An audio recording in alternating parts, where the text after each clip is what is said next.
बूढ़ी काकी एक वृद्ध विधवा महिला थी। उनकी उम्र कुछ 70-80 वर्ष की थी। उन्होंने अपने जीवन की सारी संपत्ति अपने भतीजे और बुद्धिराम के नाम कर दी थी। बदले में यह वादा हुआ था कि बुद्धिराम और उनका पूरा परिवार काकी की देखभाल करेगा। लेकिन संपत्ति मिलने के बाद बुद्धिराम और उनका परिवार काकी को अनदेखा करने लगा। काकी को खाने पीने का बहुत शौक था। उनकी आंखें कमजोर थीं, चलने फिरने में दिक्कत होती थी। वह केवल स्वादिष्ट भोजन की ओर आकर्षित रहती थी, परंतु घर के लोग उनकी इन छोटी छोटी खुशियों को भी पूरी करने में आनाकानी करते थे। बुद्धिराम की पत्नी रूपा का व्यवहार खासकर कठोर था। वह काकी को खाने के नाम पर सूखी रोटी या बचा खुचा भोजन दे देती थी। एक दिन बुद्धिराम ने अपने घर पर एक भव्य भोज का आयोजन किया। गांव के सम्मानित लोग आमंत्रित थे। तरह तरह के पकवान बनाए गए। बूढ़ी काकी इन पकवानों की खुशबू से बेचैन हो गई।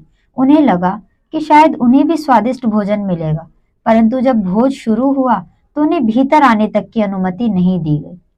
काकी को रसोई से दूर एक कोने में बिठा दिया गया और सूखी रोटी का टुकड़ा देकर संतोष करने को कहा।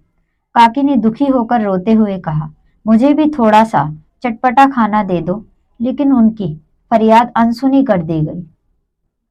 रात को जब सब लोग भोज में व्यस्त थे, बूढ़ी काकी की भूख और बढ़ गई। भोजन की महक उन्हें चैन नहीं लेने दे रही थी।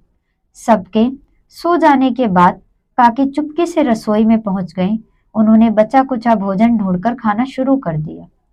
रूपा ने काकी को इस हालत में देखा तो गुस्से में आकर उन्हें डांटने लगी, पर यह देखकर आसपास के लोग भी आ गए। काकी की हालत देखकर बुद्धिराम और उसकी पत्नी को शर्मिंदगी महसूस हुई। इस घटना ने परिवार के लोगों को सोचने पर मजबूर कर दिया।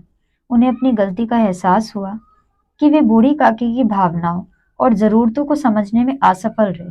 इसके बाद परिवार ने काकी के प्रति अपना व्यवहार बदल लिया। उन्होंने उनके लिए भोजन और देखभाल की व्यवस्था ठीक से की और अब वह काकी के साथ काफी नर्म स्वभाव के साथ रहने लगे।